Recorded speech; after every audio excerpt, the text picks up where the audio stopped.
പാവങ്ങളുടെ കഞ്ഞിയിൽ കൈയിട്ട് വാരുകയും കർഷകരെ ദുരിതത്തിലാക്കുകയും ചെയ്ത ബിജെപിക്ക് കർഷക സമരവും അരവിന്ദ് കെജ്രിവാളിന്റെ അറസ്റ്റും ഉയർത്തിയ രാഷ്ട്രീയ ചലനങ്ങൾ അളക്കുന്ന വിലയിരുത്തലാണ് ശനിയാഴ്ച നടക്കുന്ന 6ാം ഘട്ട വോട്ടെടുപ്പ്. പഞ്ചാബിനെ പോലെ കർഷക സമരത്തിന്റെ കനലുകൾ അണയാത്ത മണ്ഡലമാണ് ഹരിയാനയിലെയും. 2ാം കർഷക സമരം തുടരുന്നതിനിടയിലാണ് ഹരിയാനയിലെ 10 മണ്ഡലങ്ങളിൽ വോട്ടെടുപ്പ് നടക്കുന്നത്. 2019-ൽ 10-ൽ 10 നേടിയ ബിജെപി ഇക്കുറി കർഷക സമരത്തിന് മുന്നിൽ വിയർക്കുകയാണ്. എല്ലാ ഭാഗത്തു നിന്നും ശക്തമായ തിരിച്ചടികൾ നേരിട്ടുകൊണ്ടിരിക്കുകയാണ് ബിജെപി.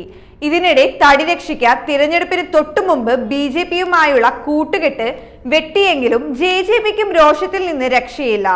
ഇപ്പോഴും പല മേഖലകളിലും ജെജെപി സ്ഥാനാർത്ഥികൾക്ക് കർഷക രോഷത്തിൽ നിന്ന് ഒഴിഞ്ഞു മാറാൻ കഴിഞ്ഞിട്ടില്ല. ഇതോടൊപ്പം വനിതാ ഗുസ്തി താരങ്ങൾ ബിജെപി നേതാവായ മുൻ ഫെഡറേഷൻ പ്രസിഡന്റിനെതിരെ ഉയർത്തിയ പരാതിയുടെ കനലുകളും നീറിക്കിടപ്പുണ്ട്. ജെജെപി പിന്തുണ പിൻവലിച്ച ശേഷം ആടിയുലയുന്ന സ്ഥാനഭരണത്തിന്റെ പ്രതിസന്ധികളും NDA സഖ്യത്തിന് തലവേദനയാണ്.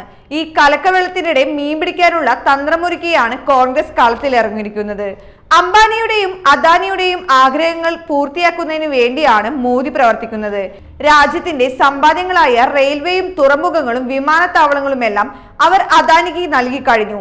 അതേസമയം പാവപ്പെട്ടവൻ ലോണോ റോഡുകളോ ആശുപത്രികളോ നല്ല വിദ്യാഭ്യാസമോ എന്തൊക്കെ ചോദിച്ചാലും മോദി ഒന്നും ചെയ്യില്ല.